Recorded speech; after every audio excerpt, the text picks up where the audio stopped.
Selamat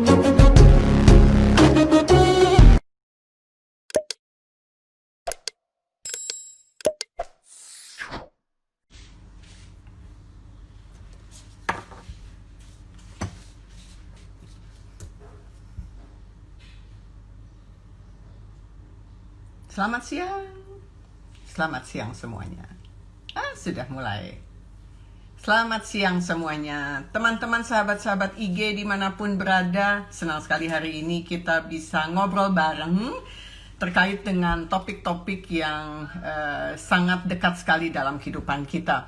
Dan hari ini saya mengambil sebuah topik yang menarik untuk dibahas. Seperti yang sudah tertulis di IG feed saya, adalah kita akan membahas dengan topik sesat pikir soal poligami.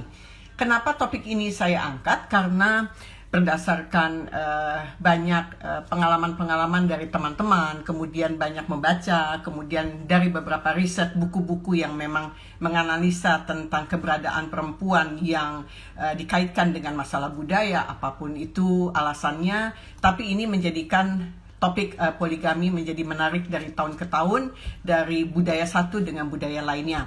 Tentunya kita membahas masalah poligami ini, saya sudah memilih sahabat yang enak buat diajak diskusi, yaitu Dr.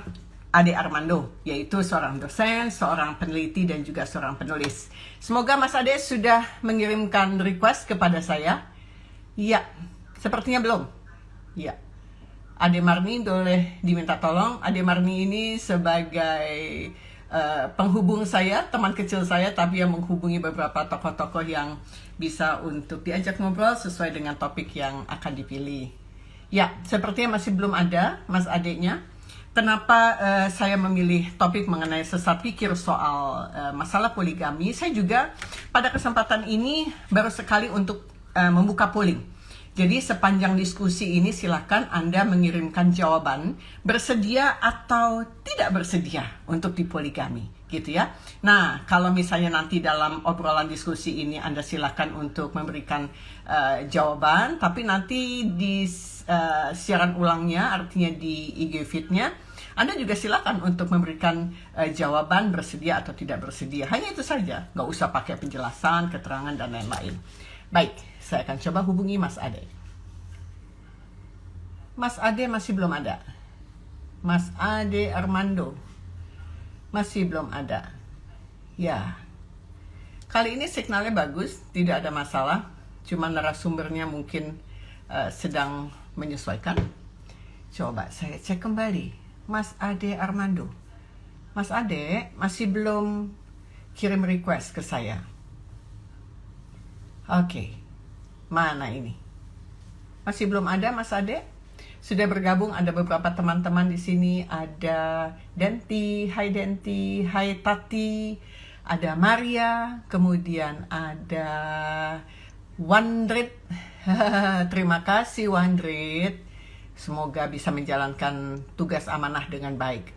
Ini memberikan doa kepada anakku Nadia. Kemudian halo Diana, kemudian ada Chandrika, ada juga Evi Erlina, Rina Anggraini. Wah banyak nih, pasti penasaran kan? Masih belum ada loh Mas Ade. Mas Ade Armando. Coba Ade Marni boleh minta tolong untuk dikontak Mas Ade, ada masalah atau tidak? Oke. Ada masalahkah? Coba saya cek kembali. Masih belum ada. Ya. Mana ini? Masih belum ada. Nah, ini dia. Waiting for Ade Armando, 1961. Mas Ade ini kalau ngomong apa adanya. Wow, luar biasa. Apa kabar Mas Ade? Halo. Ya, Mas Ade sudah terhubung. Mas Ade. Sepertinya ada salah signal di sana. Mas Ade. Ya, ada non Adece. Ada lagi ini siapa nih? Halo. Yancik. Ya. Halo Mas Ade. Oke, ini masih belum bisa Mas Ade berkomunikasi, tapi sudah bisa masuk. Iya, Mas Ade bisa mendengar suara saya? Sudah bisa mendengar suara saya? Kalau di saya aman-aman saja. Sepertinya signal di tempatnya Mas Ade yang masih belum bisa menangkap dengan baik. Suara terdengar, Mas Ade. Di saya nggak ada suara apa-apa. Gambarnya juga agak sedikit freeze. Aku selalu dengar Ade Armando di YouTube. Emang seru nih. Karena Halo. kalau kita ngobrol, halo Mas Ade, sudah Oh, bisa udah ya, mendengar oke. Good. saya? Oke, sip. Sudah bisa mendengar? Sudah. Good, good, Ya. good. Oke, Mas Ade, seperti biasa, terima kasih atas waktunya. Kita akan membahas sesuatu terkait dengan poligami. Sesat pikir soal poligami itu menjadi pilihan yang kita jatuhkan dalam pembicaraan kita siang hari ini. Begitu, Mas Ade. Siap. Sepertinya topik ini Sebentar. banyak. Sebentar. Loh, oke. Ya. Oke. Belakangnya naksir nih sebelum kita ngobrol, etnik-etnik kayaknya bagus nih. Iya. Belakang kainnya, backgroundnya bagus. Iya. Memang di rumah banyak tuh kain-kain etnik ini. Oke, Mas Ade, terima kasih untuk waktunya dan kembali saya ingin sekali ngobrol terkait dengan topik poligami, mengenai sesat pikir soal poligami. Kenapa disebut sebagai sesat pikir? Ini yang mesti Mas Ade bisa jelaskan dalam konteks keduluan dan juga kekinian.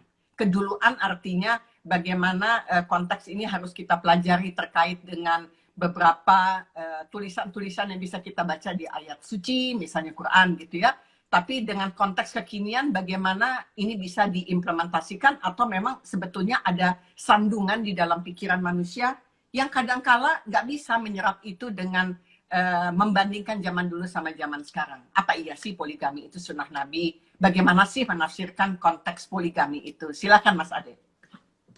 Ya, sebetulnya barangkali yang kita perlu concern sekarang adalah ada semacam kampanye kan ya di Indonesia ini. Ada banyak seminar, contohnya seminar-seminar tentang bagaimana sukses berpoligami gitu ya. Terus untuk menjadi pesertanya itu Anda harus bayar berapa juta rupiah gitu ya. Pokoknya intinya adalah ada semacam gelombang ya dalam rangka Islamisasi ini yang sedihnya ini dikaitkan dengan Islam ya. Dalam rangka ini dikatakan bahwa salah satu pola hidup yang sedang dikampanyekan adalah beristri lebih dari satu, beristri banyak gitu ya. Nah masalahnya beristri banyak ini kemudian dikatakan sebagai sesuatu yang dianjurkan ya. Bukan konteksnya bukan lagi darurat tapi dianjurkan. Jadi seperti ada banyak misalnya selebritis terkemuka atau tokoh-tokoh masyarakat terkemuka yang dengan agak demonstratif ya menyampaikan ke depan publik bahwa dia memiliki banyak istri ya, ada foto-fotonya, ada kemudian dia muncul di beragam media massa di mana dia kemudian nampak sebagai seorang yang bahagia dengan 3 istri, dengan 4 istri dan seterusnya. Tapi taruhlah begini, kalaupun Anda akan mengatakan ya itu kan hak mereka ya. Oke, fine gitu ya. Dalam demokrasi barangkali kita harus menghargai hak asasi orang. Tapi yang paling mengganggu adalah argumen bahwa ini semua dilakukan sebagai sesuatu yang sesuai dengan sunnah Nabi ya. Atau bahkan kemudian lebih dari sunnah Nabi. Kalau Nabi kan masih perintah Nabi ya. Yang lebih serius dari itu adalah pernyataan bahwa ini dianjurkan di dalam Al-Quran. Ini menjadi serius karena Al-Quran adalah ayat Allah. Ya. Jadi kalau ini dianjurkan dalam Al-Quran, maka kita bisa simpulkan poligami adalah sesuatu yang dianjurkan di dalam Islam. Ya. Ini beda ya antara tidak dilarang dengan dianjurkan.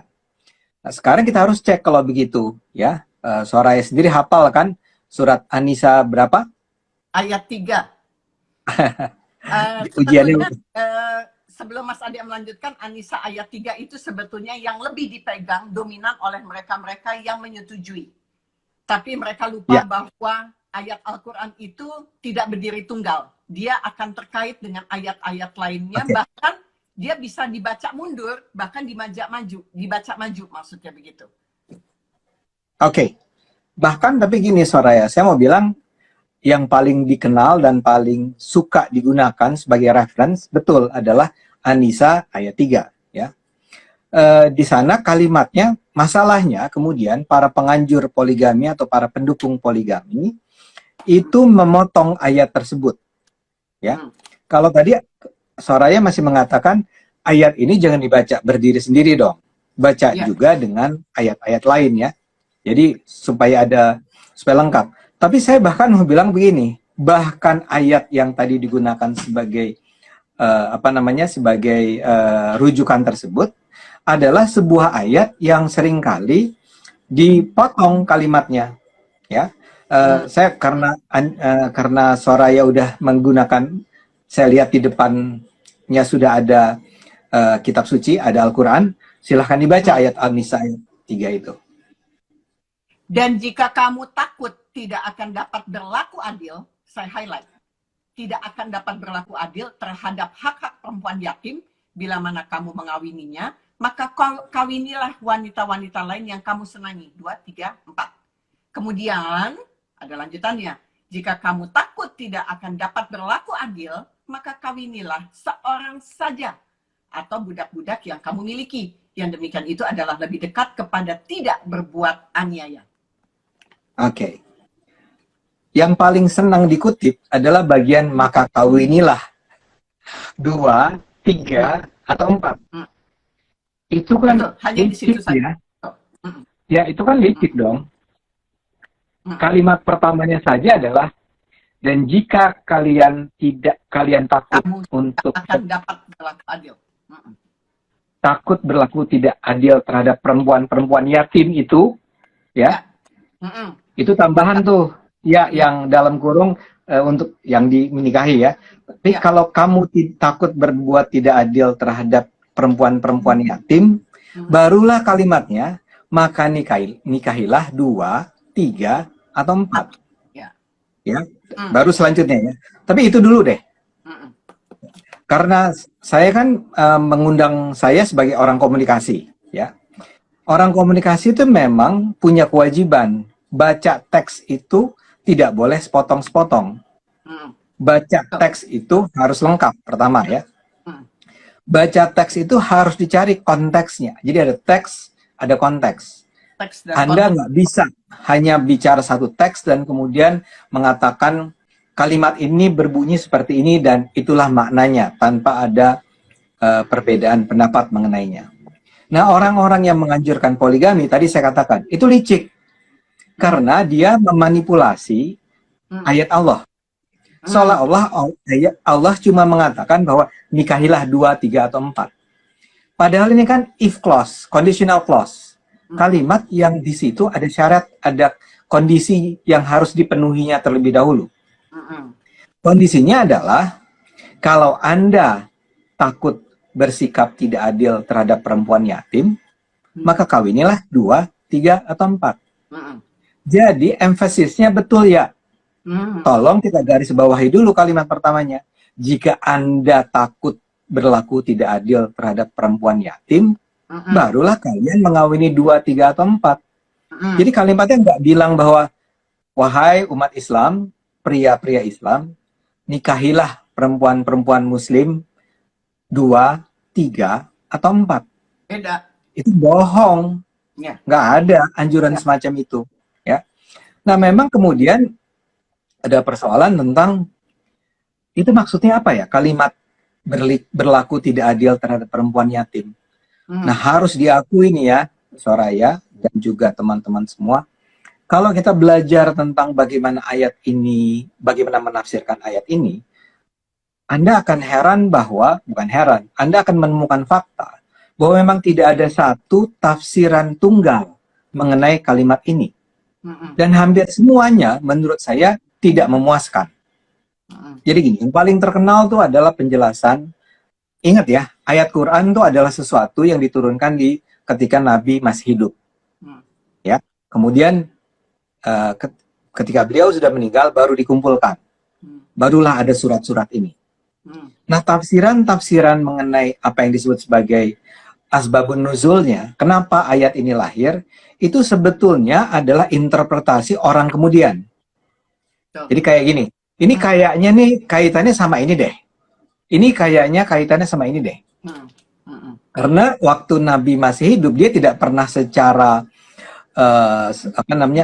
menginstruksikan agar wahai umat Islam catatlah kalimat-kalimatku dan jelaskanlah kenapa ayat ini turun. Nggak ada, dia nggak punya instruksi itu, sehingga banyak orang yang kemudian berusaha menafsirkannya.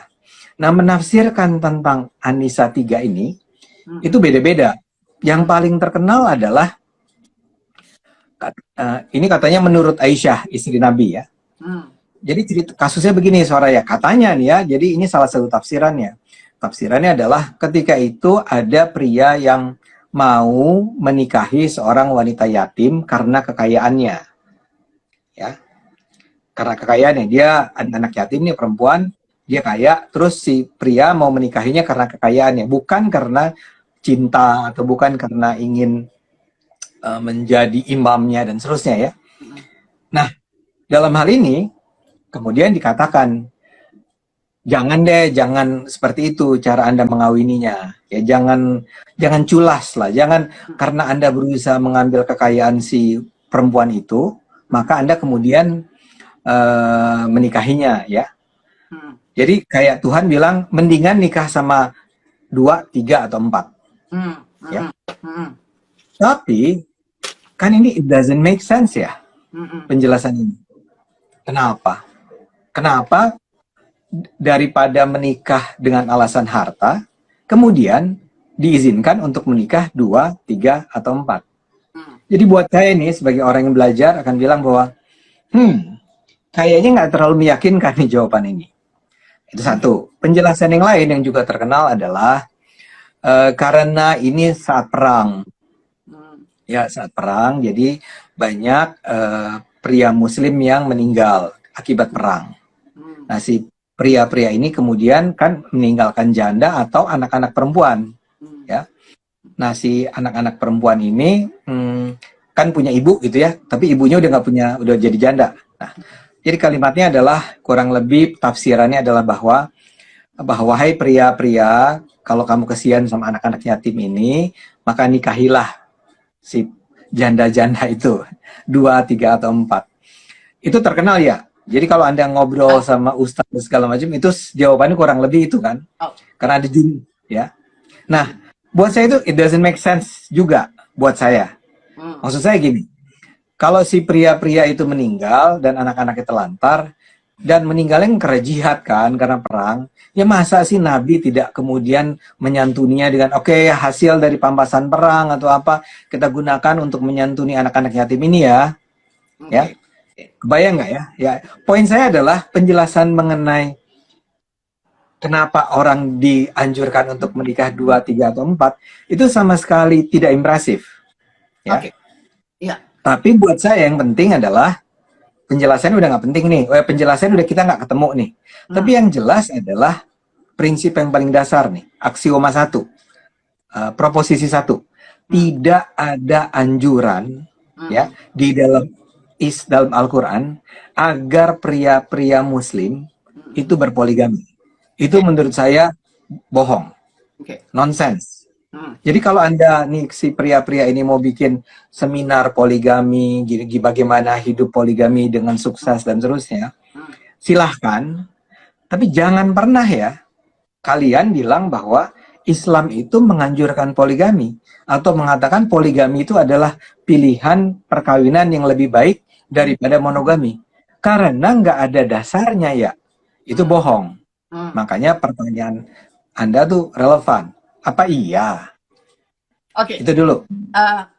Kalau bicara relevan artinya ada dasar hukumnya. Karena saya yakin Al-Quran itu adalah hukum-hukum yang mengajarkan kehidupan manusia. Saya akan memberikan satu jawaban untuk make sense. Kata Mas Ade bilang, oh itu nggak make sense untuk saya. Saya akan kasih jawaban make sense, Mas Ade, dari surat 4 ayat 3 adalah di surat An-Nisa itu sendiri di ayat 129 yang mengatakan bahwa fakta kalau kamu sekali-kali tidak akan dapat berlaku adil. Itu pasti firm. Jadi kalau misalnya ditawarkan ada satu argumentatif bahwa dengan syarat bla bla bla kalau kamu adil dan lain-lain. Tapi di ayat yang berikutnya itu dikatakan firm, dan kamu sekali-kali tidak akan dapat berlaku adil walaupun kamu sangat ingin berbuat demikian. Itu saja sudah firm buat saya jawaban.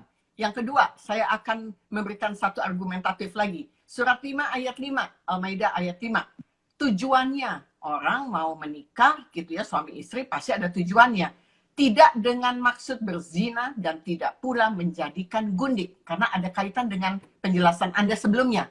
Zaman Arab pra-modern misalnya begitu ya. Ini hukum-hukum Islam.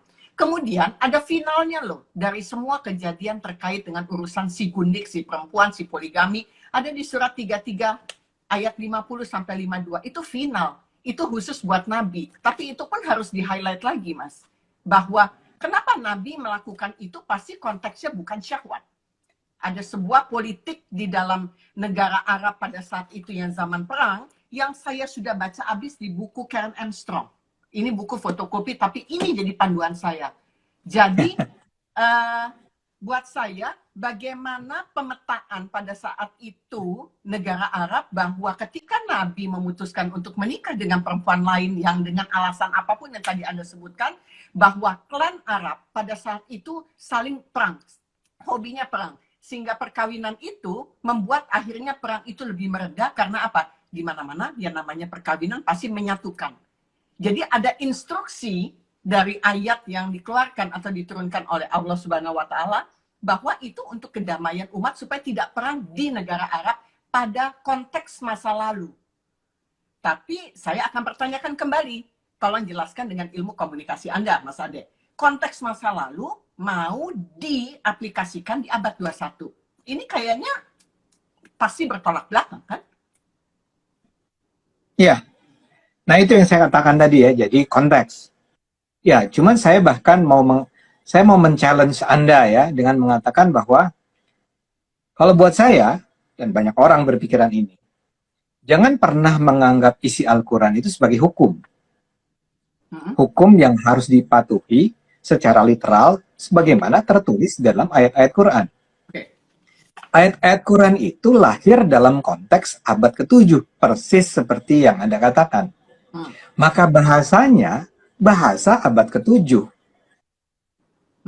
Ketika sekarang kita sudah berubah, maka kita harus berpikir bahwa jangan hukumnya yang hukum formal yang tertera di dalam Al-Quran itu yang kita gunakan. Tapi substansi, nah ini komunikasi itu begitu. Kalau ada sebuah kata, kata yang tampil itu adalah cuman sesuatu yang menjadi sign-nya, jadi tandanya. Kalimatnya adalah misalnya adil, atau perangilah kafir. Ya. Nah, kalau Anda terjemahkan dengan bahasa yang literal nih, perangilah kafir itu artinya memerangi semua orang yang berbeda agama dengan Anda. Maka Anda sekarang harus perang. Ini yang dilakukan ISIS. Betul. Okay? Nah, karena itu kita mengatakan itu bukan hukum, itu bukan perintah agar kita setiap kali bertemu dengan orang yang non-Islam kita perangi. Itu adalah sebuah ada sebuah narasi tentang kafir di sana bukan karena kafir non-muslim, tapi kafir adalah orang-orang jahat. Peranginya pun nggak mesti perang tembak-tembakan. Tapi bahwa di zaman Nabi perangnya dia main bacok-bacokan, bunuh, serang, dan seterusnya, itu adalah memang seperti Soraya katakan. Ya memang abad ke-7 Arab, ya bawaannya perang. Perang itu naik kuda, perang, orang lawan dibunuh, lawan itu ditusuk, dan itu yang terjadi. Nah, sekarang kembali ke tadi jadinya. Jadi, persis sekali seperti penjelasan Soraya tadi. Kita kembali ke poligami dulu ya. Kita harus sadar bahwa sebetulnya di sana adalah yang semangatnya harus kita bawa adalah seperti, hey, you have to take care of, gitu ya. Anda harus membantu orang-orang yang lemah. Dalam kasus abad ke-7 Arab itu barangkali yang lemah itu adalah perempuan-perempuan yatim. Tapi jawabannya bukan harus menikah dan seterusnya, tapi taking care of dia yang vulnerable, mereka yang lemah, mereka yang nggak punya patron, mereka yang nggak punya orang tua dan seterusnya. Bentuknya akan berbeda-beda dari waktu ke waktu, ya. Karena bahaya sekali memang kalau kita menggunakan ayat-ayat Al-Quran itu sebagaimana adanya. Kembali ke An-Nisa ayat 3 itu. Suara udah menyebut nih. Pertama adalah ada awalan sebelum nikahilah 2, 3, atau 4. Kemudian ternyata di kalimat berikutnya, tapi Kemudian, kamu nggak bisa bersikap adil, mm, ya. Maka nikahilah satu orang saja atau dengan budak-budakmu. mm, ya, Nah ini kita jadi masalah lagi nih. Kalau Anda menganggap bahwa Al-Quran itu harus Anda patuhi secara literal, kita harus mengakui adanya budak. betul. Budak itu di seluruh Al-Quran tidak ada larangan terhadapnya.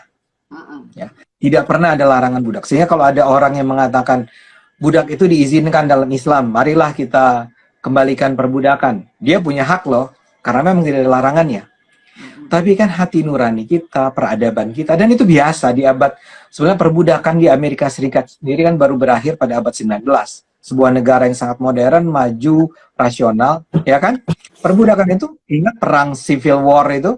Civil War Amerika, apa itu? Saya nggak bisa baca itu, karena tulisannya kebalik. Silakan ngomong dulu sampai selesai. Oke. Perang Utara Selatan, ingat? Akhir abad 19, itu kan karena perdebatan tentang budak. Jadi, kalau dalam Islam abad ke-7, perbudakan itu diizinkan, tanda petik, bahwa itu ada, dan sebetulnya pemimpin-pemimpin Islam di masa-masa berikutnya itu punya budak, ya itu ya memang konteks sejarahnya mengatakan bahwa punya budak itu bukan sesuatu yang bertentangan dengan peri kemanusiaan. Tapi kan sekarang di abad 21 itu udah nggak kita terima, ya. Maka kita akan katakan bahwa kita menolak perbudakan. Loh, tapi Islam mengizinkan. Wah, itu Islam yang di abad ke-7, jangan dipakai sekarang dong. Oh iya. Nah, kembali ke, sorry, saya mau nanya, buku apa jadi itu ya? Ini buku kisah nyata perempuan yang melarikan diri dari sekte poligami di Amerika Serikat. Kisah nyata. Oke. Iya. Ini akan diangkat di layar lebar dan akan diperankan oleh Catherine Hagel. Jadi ini adalah kisah nyata dari Caroline Jessup. Jadi, sedikit ilustrasi saya berikan, 17 tahun lamanya Caroline itu terjebak dalam pernikahan poligami di sekte Fundamentalist Church of Latter-day Saints. Jadi sekte ini adalah sempalan yang tidak diakui keberadaannya oleh gereja Mormon. Jadi artinya kondisi poligami itu bukan hanya terjebak pada urusan keislaman, tapi juga ini di luar keislaman juga terjadi. Dan ini kisah nyata. Begitu. Exactly. Untuk saya bahwa penderitaan yang saya belum baca habis, tapi saya membaca cepat saja, ternyata memang tidak ada kebahagiaan di dalam sana. Mereka merintih, mereka pahit dalam hidup mereka seperti komoditi, seperti barang dagangan. Mereka seperti budak seks yang hanya untuk memuaskan. Bahkan mereka bisa dipajang seperti layaknya barang yang tidak punya arti. Saya pikir ini sudah bertolak belakang dengan apa yang dianjurkan dalam kitab-kitab yang ada di seluruh dunia ini, Mas Adi. Kok nggak kebuka gitu ya pikirannya? Ataukah memang perempuan yang tidak berdaya yang mau, ataukah memang laki-lakinya yang pandai bersilat lidah, begitu ya? Kalau Mas Ade misalnya gitu ya, mengatakan saya mau menikah Soraya dengan perempuan lain, misalnya begitu kan? Terus Mas Ade akan mengatakan kalau kamu mau mendapat ridho Allah, kamu harus mengizinkan saya untuk menikahkan lagi. Mereka berlindung di ketiak Tuhan, ibaratnya begitu, untuk mau melegalkan sebuah keinginan. Apakah itu sah? Iya, dan seperti makanya saya gunakan kata manipulasi ya. Jadi secara sengaja ya. Dan jadinya kan seperti melecehkan ayat-ayat Allah kan. Anda dengan sengaja kalimat itu, kalau kamu ingin mendapatkan ridho Allah, maka kamu harus ya. Itu kan menurut saya kemunafikan luar biasa, kebohongan luar biasa. Dan Anda memanfaatkan penggalan ayat di dalam Al-Quran yang kitab suci itu untuk kepentingan syahwat Anda. Ya, lebih baik barangkali, bukannya lebih baik, tetap tidak baik ya. Tapi ya udah jujur, saya mau menikah lagi. Ini has nothing to do sama agama. Ya, saya punya nafsu yang meledak-ledak misalnya begitu. Dan kamu udah nggak bisa, pilihannya adalah cerai atau menikah. Jangan bawa agama, jangan cari-cari justifikasi. Enggak, kamu nggak bisa menahan diri kamu, ya udah kamu tidak bisa menahan diri kamu. Dan Ya, itu harus fair disampaikan. Nah, tapi kembali ke tadi ya. Soraya, saya belum sempat tuh merespons yang cerita Anda tentang Nabi Muhammad sendiri 9 istrinya. ya. Hmm. Jadi saya mau bilang begini, eh, memang tidak pernah ada larangan poligami di dalam Islam. Ya, Anda cari manapun juga nggak ketemu. Dan praktek Nabi itu istrinya 9. Pemuka-pemuka Islam selanjutnya juga memiliki banyak istri. Bahkan yang namanya harem, yang namanya selir, yang namanya budak. Ya, perang yang ditaklukkan, perempuan-perempuan di wilayah yang ditaklukkan itu diambil, dijadikan budak-budak mereka dan ditiduri, digauli. Itu adalah sebuah cerita yang sangat lazim kita kenal dalam sejarah Islam. Makanya saya selalu katakan, nggak perlu kita terlalu mengatakan marilah kita kembali ke masa kejayaan khilafah gitu ya, abad 15-14 ketika Islam berkuasa. Coba cek kehidupan mereka. Kehidupan mereka itu bukan sesuatu yang layak ditiru di zaman abad 21. Tapi kita juga tidak boleh menilai apa yang mereka lakukan sebagai dasar orang Islam barbar gitu ya. Persis yang Soraya bilang, enggak, ketika kita menyebut dia barbar, dia itu hidup di era berabad-abad yang lalu. Ketika misalnya penaklukan itu biasa dilakukan. Kalau di abad 21 kan, misalnya gini, orang Indonesia merasa ingin memperluas wilayah dan menyerang Singapura. Dan menyerang Malaysia misalnya itu. Boleh enggak? Wah, semua bangsa di dunia akan menolak itu. Persis seperti ketika Amerika menyerang Irak kan. Ya. Nah, tapi abad 13, abad 14, abad 15, abad 16, yang namanya kolonialisme itu baru berakhir abad 20 sebetulnya praktis dihentikan. Tapi sebelumnya itu lazim dilakukan, termasuk oleh kerajaan-kerajaan Islam, dinasti-dinasti Islam. Poin saya adalah ketika itu dikecam nggak? Ya enggak, emang semua orang juga begitu. Mongol menyebar, Romawi menyebar, kemudian Belanda menyebar, Portugis menyerang dan seterusnya, menaklukkan Amerika, orang Indianya dibunuhi. Nggak ada yang merasa itu sebagai sesuatu yang salah. Ini memang era di mana survival of the fittest. Survival of the fittest artinya yang selamat adalah yang kuat. Ya. Itu semua terjadi di abad lalu. Ya. Islam juga begitu. Anda pikir Islam berkembang di dunia pernah menguasai sepertiga belahan dunia? Kan itu yang selalu dibanggakan kan. Dinasti Umayyah, Abbasiyah, Utsmaniyah itu melalui jalan damai. Misalnya melalui dari daerah ke daerah menyebarkan Islam, kemudian orang di sana masuk Islam. Enggak, Soraya. Kerajaan-kerajaan Islam itu ya menyerang pakai pedang. Agama perang, agama yang disebarkan dengan perang. Saya sebagai muslim malu nggak? Ya enggak. Ya era itu emang begitu. Ya, Romawi juga menyebar dengan cara begitu. Ya, negara-negara Kristen di Eropa yang tadi saya katakan, ada Portugis, ada Spanyol, ada Inggris, ada Belanda, ada apalagi Itali barangkali ya. Ya memang datang conquest, pakai istilah conquest, menaklukkan. Ya. Itu terjadi. Nah, termasuk di dalamnya tadi soal menikah istri banyak. Ya kaisar-kaisar Romawi ya begitu juga kelakuannya. Ya. Jadi tidak sesuatu yang harus dianggap sebagai buruk di masanya. Tapi kalau sekarang kita mengatakan marilah kita kembali. Ini sama dengan era marilah kita menegakkan khilafah di Indonesia. Seriously guys. Itu masa lalu, itu masa yang kita anggap sebagai masa gelap. Sekarang kita berada di masa yang terang. Termasuk di dalamnya yang soal poligami itu. Nabi Muhammad itu 9, tapi 9 itu kebanyakan adalah yang persis seperti Anda katakan tadi itu ya.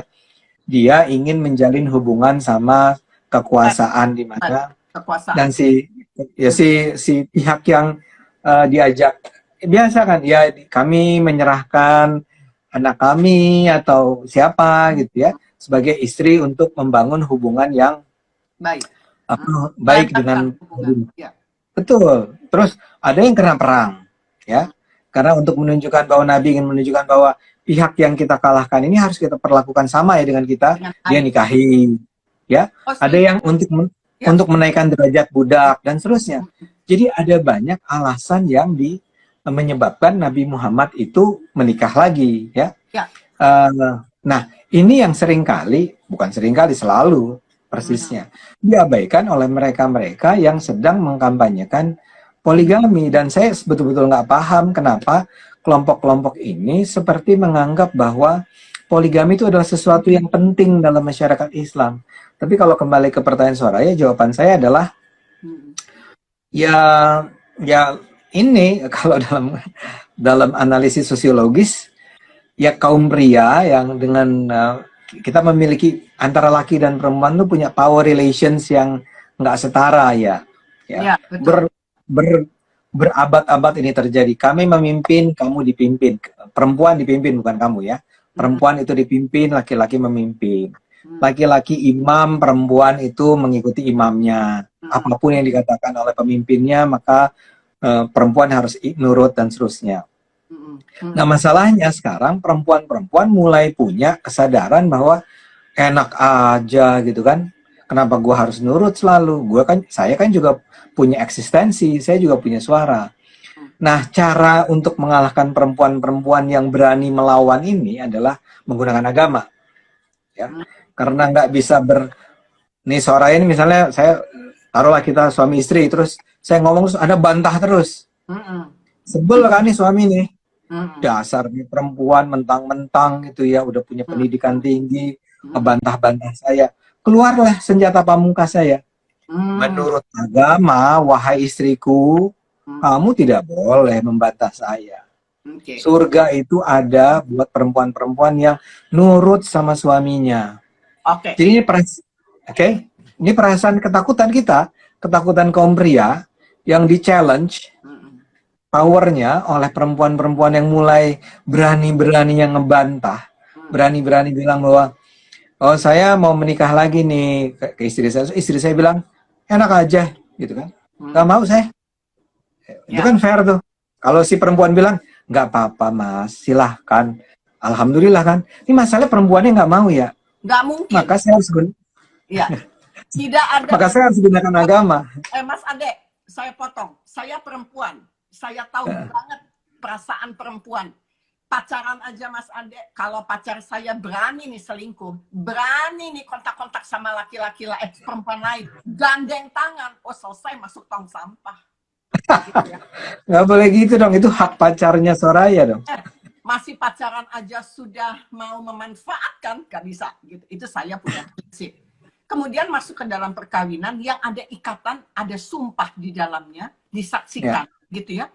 Kemudian mau dimanipulatif dengan kondisi bahwa nanti ada urusan dengan Tuhan, ada urusan surga, saya akan bertanya kembali, Tuhan menurut kamu apa? Jelaskan deskripsinya supaya pemahamannya sama secara logika. Surga itu di mana? Emang pernah jalan-jalan ke surga? Mana tanda tiket masuknya? Begitu kan? Ukuran masuknya bagaimana? Kalau kita mau ke Bandung, dari Jakarta ke Bandung, jelas. Kita tahu rutenya. Bicara surga, neraka, Tuhan, itu sesuatu yang sifatnya abstrak. Sesuatu yang goib dalam perhitungan logika. Sehingga itu nggak bisa sebetulnya dimanipulatif. Kalau perempuan pandai dan cerdas untuk menyikapi. Tapi kan akhirnya orang tuh males. Mas Ade gini deh. Orang tuh males untuk berpikir. Mereka hanya berpikir sekarang. Mereka konteksnya nggak mau untuk dibawa mundur. Karena buat mereka nggak penting masa lalu. Yang penting sekarang sama masa depan. Kebanyakan manusia cara berpikirnya begitu. Ilmu komunikasi itu bagaimana sih sebetulnya untuk bisa membuat ketika baca sebuah statement atau sebuah literasi gitu ya, supaya mereka belajar jangan melupakan sejarah, karena sejarah itu untuk membuat kita cerdas untuk menyikapi sebuah keputusan. Ya, pertama ya, ini seperti Soraya katakan ya, umumnya kita itu memang tidak sadar sejarah, ya, umumnya nih. Tapi kan yang lebih parahnya lagi adalah sebetulnya tahu sejarahnya, tapi sejarahnya kemudian dimanfaatkan, dimanipulasi, dipelintir, seolah-olah sebetulnya memang dalam hal poligami ini ya, sebetulnya nggak susah untuk tiba pada kesimpulan seperti yang kita bicarakan hanya dalam beberapa menit ini. Siapapun nih Soraya, yang berakal sehat, nggak usah jadi orang jenius lulusan dari Al Azhar, apa namanya, doktor dan seterusnya. Nggak, baca aja yang sederhana itu ya. Kalimatnya aja begini bro, gitu kan, sis. Kalimatnya ini yang lengkapnya gini, terus ada ayat lain. Terus kan bukunya aja banyak. Soraya nggak harus ke UIN kan, nggak harus ke sekolah apa kajian Islam untuk bisa membaca Karen Armstrong dan seterusnya. Jadi sekarang kita hidup di era yang berlimpah sebetulnya untuk mengecek, misalnya tadi teks ini konteksnya apa ya, cara menafsirkannya apa ya. Dalam ilmu kami ada yang namanya polisemi, ya, satu kata polisemi, bukan poligami ya, polisemi. Polisemi itu artinya adalah setiap kata itu bisa ditafsirkan dalam banyak makna. Polisemi. Setiap kata. Polisemi. Ya. Dan kita belajar itu, makanya orang yang belajar komunikasi seperti saya itu akan selalu merasa bahwa, well, kitab suci itu ya buku teks gitu ya, buku teks yang tafsirannya bisa berbagai cara. Kita nggak pernah, karena saking kita biasa untuk beda, satu kata itu bisa dibaca dengan 7 cara, ya. Ketika kita tiba pada ayat Quran pun kita akan bilang, ini Tuhan maksudnya apa ya? Karena bukan cuma, karena yang literal itu bukan berarti maknanya adalah sebagaimana yang dikatakan secara literal. Ya? Betul, Mas Ade. Membaca literal itu, literasi itu kan dia satu kalimat panjang gitu ya. Itu kan pemaknaannya ada 2 kata. Misalnya gini deh, pakai Anissa lagi yang tadi gitu ya. Dan jika kamu takut, tidak akan berlaku adil. Jika kamu takut harus dijelaskan. Takutnya itu ukuran apa? Misalnya begitu kan? Lanjut misalnya, tidak akan dapat berlaku adil. Tidak dapat berlaku adil, artinya kan ada adilnya. Untuk menuju adil dengan tidak adil, apa ukuran-ukurannya? Begitu kan? Jadi kalau membaca teks, itu nggak bisa gitu ya. Kan harus penggal, sehingga bisa dibuat satu mata rantai yang mencerahkan, begitu kan? Nah, ya, ini yang sedih nih ya. Itu namanya ada ilmunya, tafsir Quran kan, tafsir hadis. Teks apapun, textbook. Iya, enggak ya, betul. Nah, tapi saya pikir karena Soraya kembali ke ayat itu ya. Oke. Kalau itu ya, itu orang, terutama orang komunikasi, orang ilmu budaya, orang FIB, Fakultas Ilmu Budaya, sastra tuh. Jangan berpikir dia baca sastra itu belajar tentang kesusastraan ya.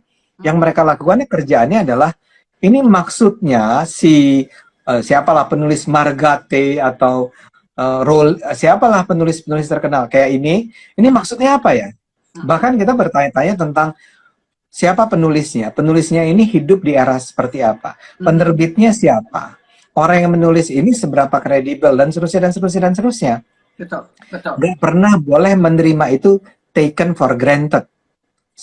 Jadi misalnya gini, Soraya baca itu, Soraya juga nggak boleh begitu saya mengatakan ini benar isinya, belum tentu. Oh iya, betul. Ya, kan? Ya, sama dengan ketika kita baca Karen Armstrong, kalau kita baca siapapun, Quraish Shihab dan macam-macam, kita baca dengan pemahaman bahwa ini ditulis manusia dan manusia itu punya konteks. Konteksnya ada sejarahnya tentang siapa dia, tentang tadi dia orang kaya atau bukan orang orang yang bahagia atau orang yang sedih dan seterusnya.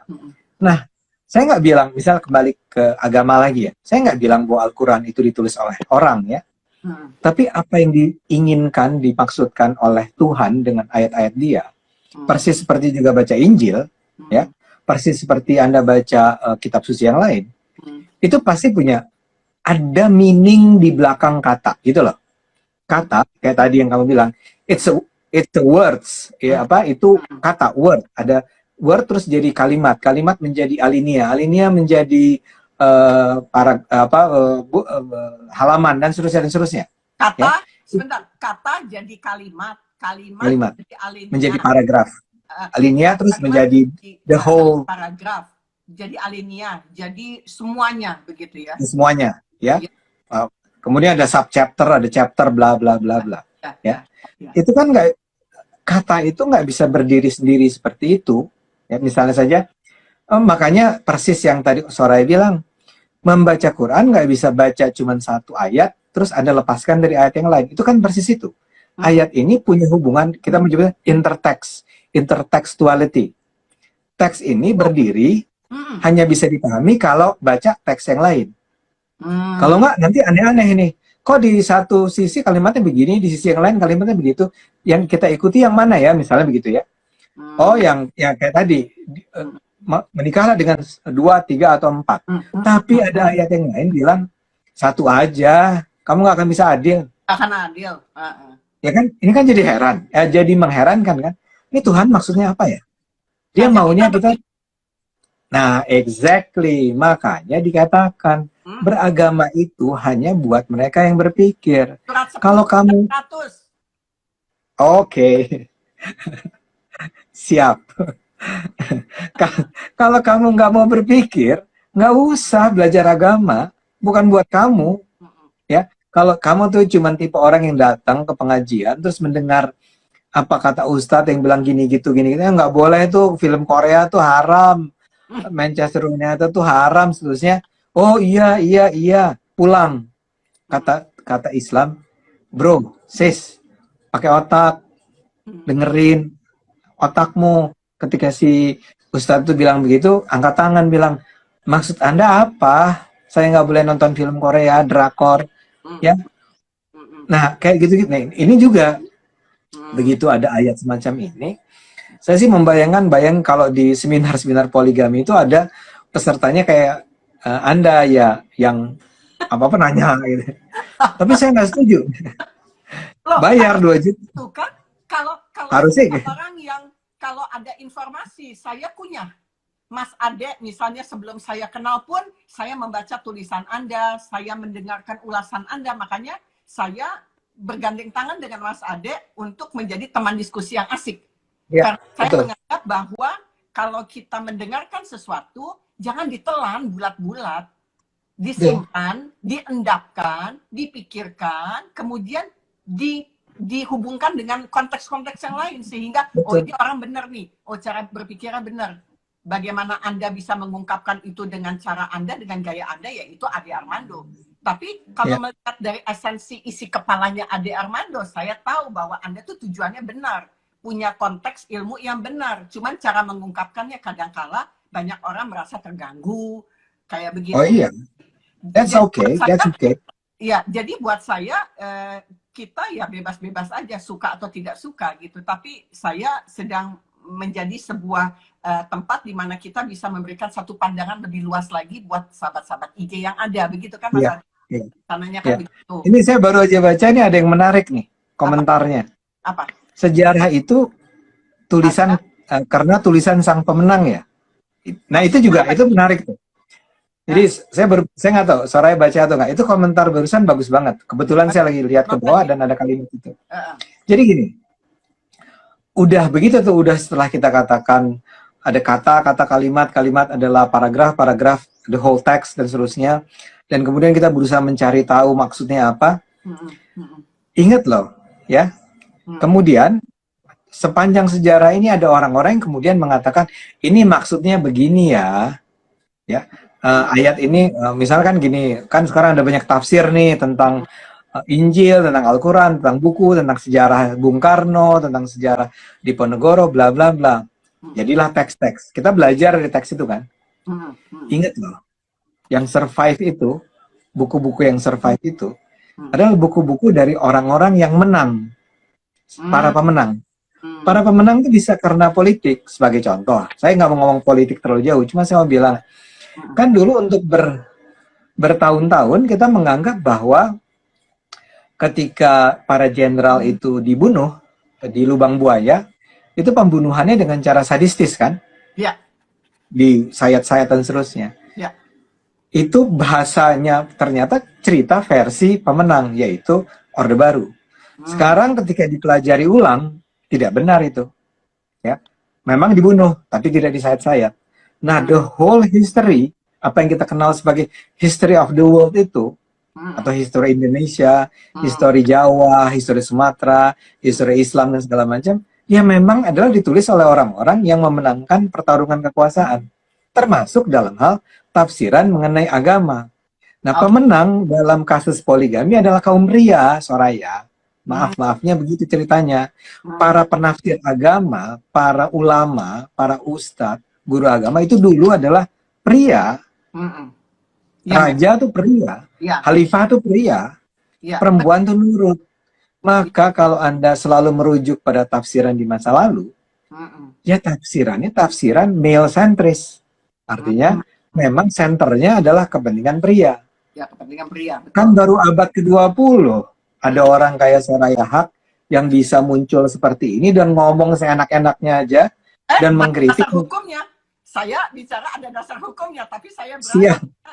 ada Iya, ada iya, buktinya, Mas Ade.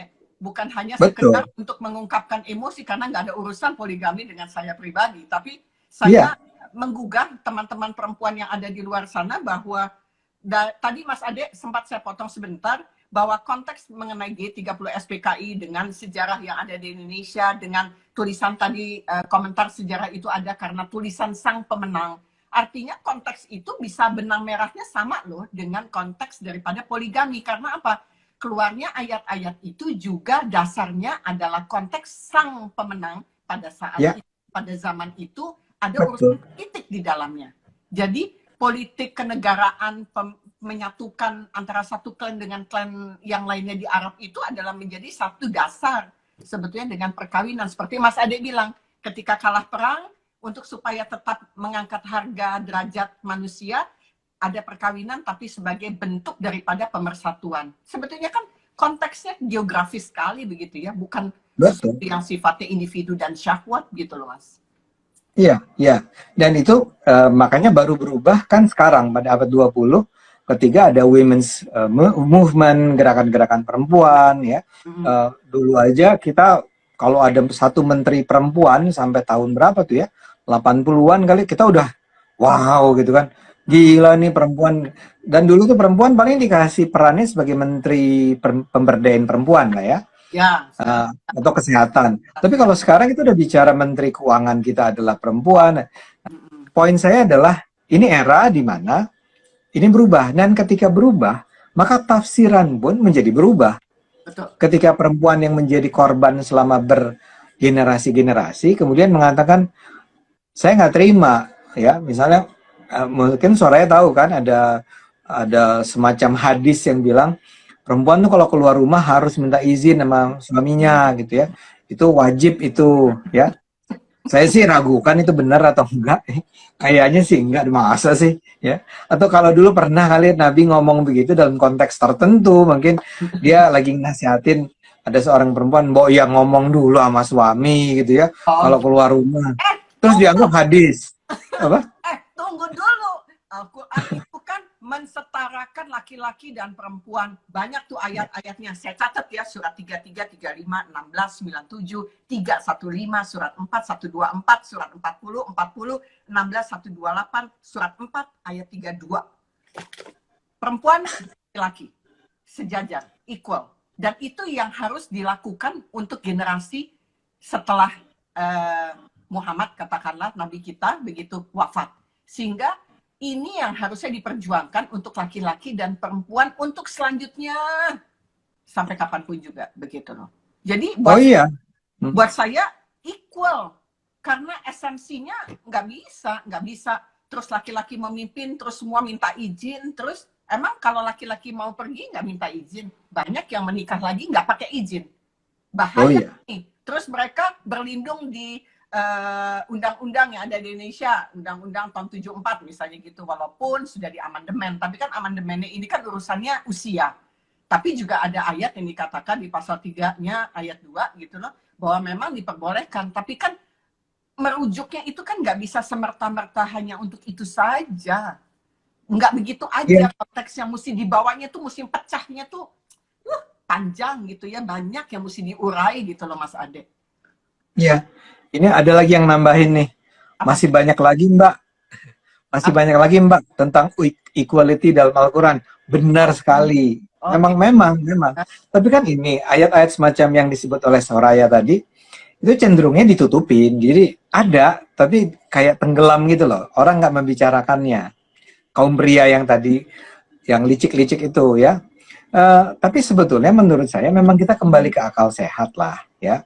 Misalnya tadi bercerita tentang perempuan yang untuk memperoleh ridho, untuk bisa masuk surga memerlukan ridho Allah, ridho suami gitu ya. Kemudian makanya kalau suaminya minta izin untuk nikah lagi, bahkan bukan minta izin, ngasih tahu dia akan nikah lagi, izinkanlah gitu ya, karena itu akan membawamu ke surga. Jadi ya gitu memang kan selalu.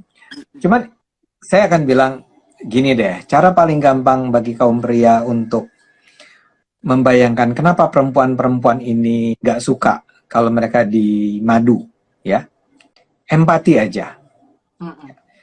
Nih, kan kalian bilang, pria maksudnya ya, Mm. kaum pria ini bilang, Mm. udah relakan aja lah kalau saya punya, kamu jangan berpikir macam-macam, karena ini bagian dari bukan cobaan, itu akan meningkatkan apa, kualitas gitu ya, ketakwaan seorang perempuan. Cara empati aja, gini, para suami ini, kalau ngelihat istrinya digandeng sama pria lain, Mm. saya suami nih, Enggak. istri saya digandeng sama pria lain, terima nggak? Enggak. Ya tanya ke si para pria yang mau menikah lagi itu. Enggak mau. Ya, Udah pernah saya tanya. Enggak mau katanya. nah iya, Terus kan mendidih kan, egois. mendidih, Egois mereka. Itu kan egois. yang boleh laki-laki. Kata siapa laki-laki? Saya suka gitu. Iya, iya. Nah, ini buat para pendengar tuh, gini, tanya deh sama si pria-pria itu. Kalian itu mendidih nggak? Marah nggak ngelihat pacar kalian, istri kalian digandeng? Mendidih nggak? Marah nggak ketika Anda malam itu tahu bahwa istri Anda itu sedang tidur sama pria lain di tempat lain? Anda marah nggak itu? Ya. Lebih jauh lagi, anak. Itu. Anda punya anak. Anda pikir anak Anda tuh marah nggak membayangkan ayahnya itu sedang berada di rumah yang lain, sedang bermesraan dengan ibu yang lain? Itu yang harus dipikirin sama pria-pria itu. Oke, Anda bilang bahwa Anda mau menikah kembali dan Anda merasa bahwa itu hak Anda. Oke, tapi sekarang berpikirlah sebagai manusia yang beradab. Ya, kamu menyakiti istri kamu, ya, yang udah bertahun-tahun hidup bersama kamu. Kamu menyakiti anak kamu. Anak kamu itu sakit. Belum nanti diledekin di luar. Jadi saya selalu lihat kalau misalnya di acara TV ada pria-pria yang bilang, oh istri kami baik. Ada kan yang suka acara TV yang menampilkan siapa bersama 4 istrinya. Wah kayaknya akur dan segala macam. Seriously gitu kan? Kita akan nanya tuh, seriously? Saya mau tuh wawancara khusus sama istri-istri itu dan bertanya tentang sebenarnya perasaanmu seperti apa sih ketika kamu tahu bahwa malam ini suami kamu tidur dengan perempuan lain. Saya mau tuh wawancara anak-anak mereka untuk nanya tentang what do you think? Apa yang kamu rasakan di kepala kamu? Apa yang dirasakan ketika kamu bertemu dengan orang-orang lain dan ngomong tentang itu? Oke. Dan belum ngomong tentang, ini lebih jauh lagi nih, supaya ingin mengatakan bahwa ini kenapa seorang yang bilang menolak, itu bayangin apa kata mertua, apa kata keluarga. Pernikahan itu adalah sebuah persatuan antara dua keluarga kan. Apa yang terjadi antar mereka. Jadi, gunakan akal sehat saja untuk mengatakan, mungkin di masa lalu itu bisa diterima. Bahkan barangkali saya akan bilang, ada kondisi-kondisi darurat tertentu yang memungkinkan itu. Makanya barangkali Islam tidak pernah secara tegas mengharamkannya ya. Ya. Itu juga harus tegas ya, bahwa itu mungkin dilakukan. Tapi most of the time, dalam kondisi normal, ya, Anda sebetulnya sudah memanipulasi Islam ketika mengatakan bahwa Islam itu menganjurkan pria-pria untuk memiliki lebih dari satu istri. Oke, Mas Ade, saya di awal sudah mengatakan kepada teman-teman, saya membuka polling loh untuk diskusi kita, ngobrol kita hari ini. Sepanjang diskusi boleh kirim, bisa kirimkan jawaban dengan bersedia atau tidak bersedia, terserah mau konotasinya, mau setuju apa nggak setuju gitu kan. Yang penting buat saya ingin tahu seberapa jauh sih sebetulnya mereka memahami konteks yang namanya poligami. Jadi kalau misalnya diambil sebuah kesimpulan, karena waktu kita tidak banyak, artinya kalau membaca tingkat kesolehan seseorang, saya tidak berkenan untuk melihat bahwa hanya dilihat dalam satu saja, begitu loh. Seperti cara berpikir menurut saya begini, Mas Ade, betulkan kalau saya salah. Ketika kita mau meneliti sebuah hal, seperti masuk ditutup matanya, masuk ke dalam sebuah ruangan gelap, kemudian ada gajah di dalam situ. Ketika orang masuk ke dalam ruangan gelap dengan mata tertutup, ketika dia pegang sesuatu, nggak taunya dia cuma megang ekor. Kemudian ada seseorang masuk, dia hanya cuma pegang belalai. Dia masuk, dia hanya megang telinga. Masuk, dia hanya megang perutnya. Sehingga dia mengatakan, oh ini isinya belalai, oh ini isinya perut. Ternyata mereka belum bicara the whole package atau keseluruhan daripada intisarinya. Jadi saya ingin mengajak untuk semuanya untuk mendapatkan sebuah pencerahan di dalam obrolan saya dengan Mas Ade. Betulkah seperti itu, Mas Ade, untuk menjadi kesimpulan obrolan kita siang ini? Itu cara menyimpulkan yang sangat bijaksana. Gitu ya? Karena gini, Soraya artinya mengatakan, oke, kalau Anda tetap berbeda pendapat dengan kami, you have every right, ya. Anda punya hak sepenuhnya. Artinya Anda ini bukan tipe orang yang mengatakan nggak bisa, pokoknya ini atau itu, hitam atau putih, salah atau benar. Jadi dengan kata lain gini, kalau di luar sana masih ada orang yang berpikiran tentang poligami adalah hak atau anjuran, nggak apa-apa. Ya, kita juga nggak akan bilang apa-apa tentang itu. Artinya adalah hak orang untuk berpikiran semacam itu. Tapi saya juga akan punya hak untuk mengatakan bahwa mereka yang mengatakan bahwa poligami adalah sesuatu yang dianjurkan, atau barusan ada kalimat salah seorang peserta yang bilang poligami itu adalah ibadah, maka saya akan bilang itu bohong. Ya, itu pandangan saya. Dalam pandangan saya itu bohong, itu tidak benar. Karena tadi sudah ditunjukkan ayatnya bunyinya bukan menganjurkan tanpa ada catatan apa-apa. Ya, ada kondisi tertentu yang harus dipenuhi terlebih dahulu, dan kondisinya seperti tidak akan pernah terjadi. Betul. Karena Anda harus mulai dengan pernyataan berlaku tidak adil terhadap perempuan yatim. Dan satu lagi ya, karena betul adalah Nabi melakukannya, sahabat-sahabat Nabi melakukannya, para pemimpin Islam melakukannya, tapi itu ada konteks. Kalau sekarang Anda mengatakan bahwa sekarang ini juga diterapkan, maka itu artinya Anda mengatakan bahwa sebetulnya sejarah itu tidak pernah berjalan. Sejarah itu tetap statis di satu waktu, dan kita hanya mengulang-ulangnya. Tidak bisa. Baik, jadi kata kuncinya saya boleh untuk menyimpulkan adalah keterbelakangan dan juga perempuan bukan komoditi. Mungkin itu kata kunci. Ya, jadi bukan komoditi, bukan barang komoditi untuk pria-pria yang berhubungan dengan masalah syahwat. Jadi itu kata kunci obrolan kita siang ini, Mas Ade. Terima kasih banyak. Siap. Karena Sama-sama. harusnya bikin jilid 2 kali ya.